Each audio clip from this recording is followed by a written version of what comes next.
পাহাড়ি মনোরম ঝর্ণা কত ভয়ঙ্কর রূপে বেয়ে যায়, চারদিক থেকে পানি পড়ে যখন প্রবল বৃষ্টি হয় তখন। আর শব্দটা শুনুন, জাস্ট শব্দটা, আল্লাহু আকবার, আল্লাহু আকবার।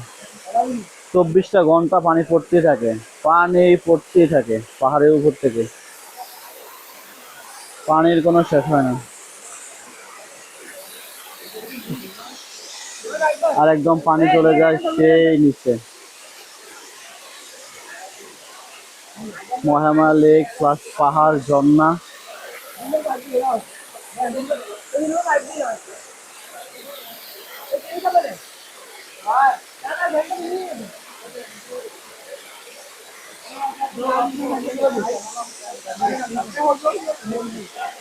সময় গেছে।